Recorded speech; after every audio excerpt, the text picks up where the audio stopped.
আসসালামু আলাইকুম। বেনামাজির শাস্তি। নামাজে ত্যাগ করলে, রীতিমতো নামাজ আদায় না করলে তার উপরে ১৫টি আযাব নাজিল হবে। দুনিয়াতে ৬টি, মৃত্যুর সময় ৩টি, কবরের মধ্যে ৩টি, হাসরের মাঠে ৩টি। দুনিয়াতে ৬টি আযাব হলো: নম্বর ১, বেনামাজির হায়াত কমে যাবে। নম্বর ২, বেনামাজির জীবনে বরকত হবে না। নম্বর ৩, বেনামাজির চেহারার সৌন্দর্য থাকবে না। নম্বর ৪, বেনামাজির কোনো দোয়া কবুল হবে না। নম্বর ৫, বেনামাজির সব নেকি বরবাদ হবে। নম্বর ৬, বেনামাজির নিকট হতে সব রহমতের ফেরেশতা ভেঙে যাবে এবং একসময় ইসলাম খারিজ হতে থাকবে। মৃত্যুর সময় ৩টি আযাব হলো: নম্বর ১, বেনামাজি মরবার সময় অপমানিত, লাঞ্ছিত ও অতি কষ্ট দিয়ে তার জান বাহির করা হবে। নম্বর ২, বেনামাজি ক্ষুধার্ত অবস্থায় মরবে। নম্বর ৩, বেনামাজির মৃত্যুর সময় এত পিপাসা হবে যে মনে যাবে ৭ দরিয়ার পানিও মুখে ঢেলে দেয়, তবুও বুঝি পিপাসা মিটবে না। কবরের মধ্যে ৩টি আযাব হলো: বেনামাজির কবর চেপে এসে তাকে পিষতে থাকবে, এতে তার এক পাঁজরের হাড় অপর পাঁজরের হাড়ের সহিত মিশে যাবে।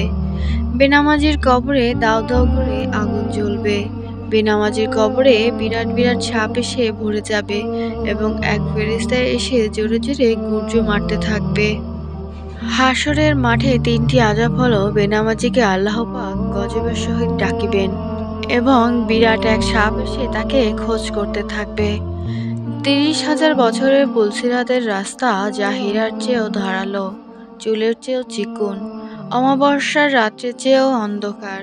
বেনামাজি যখন সেই পুলের উপরে পা রাখবে, সঙ্গে সঙ্গে পা কেটে টুকরো টুকরো হয়ে যাবে। নম্বর ৩, বেনামাজির জন্য ওয়াইল নামক দোজখ ঠিক করে রাখিয়াছেন। ফেরেশতা কিয়ামতের দিন দোজখে ফেলে আযাব দিবে। দুনিয়ায় বেনামাজি বাদশাহকে বলা হবে, কেন নামাজ পড়নি? সে বলবে, ব্যস্ততার জন্য সময় পাইনি।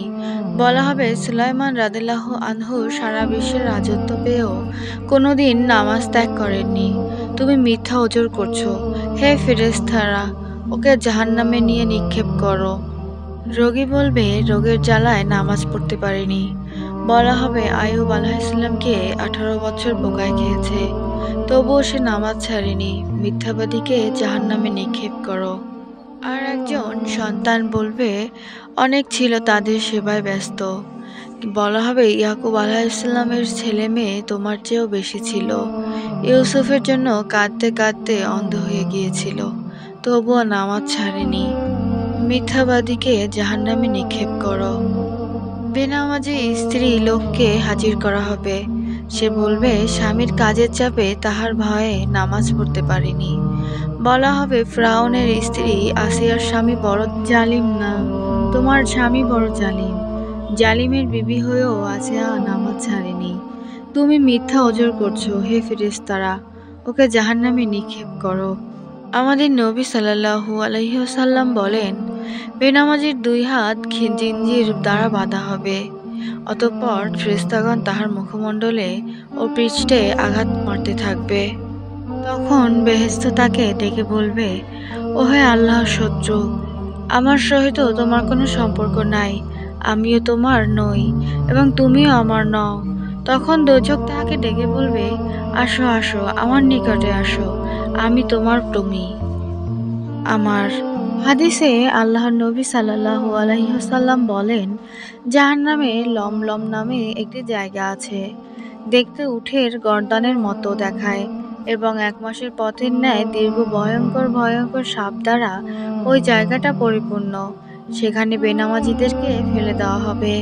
লক্ষ লক্ষ ভয়ঙ্কর সাপ বেনামাজিদেরকে প্যাঁচ দিয়ে ধরে মনের আনন্দে দংশন করতে থাকবে। দিনী ভাই ও বোনেরা, আল্লাহ পাকের কাছে পানাহ চান ও পেছনে নামাজ কাজা করুন। অন্য এক হাদিসে হুজুর সাল্লাল্লাহু আলাইহি ওয়াসাল্লাম বলেন, দোজখের মধ্যে জুব্বুল হুজুন নামে বিরাট আকারের একটি ময়দান আছে। উহা একটি বিচ্ছু দ্বারা পরিপূর্ণ। এক একটি বিচ্ছু খচ্চরের মতো উঁচু এবং মোটা।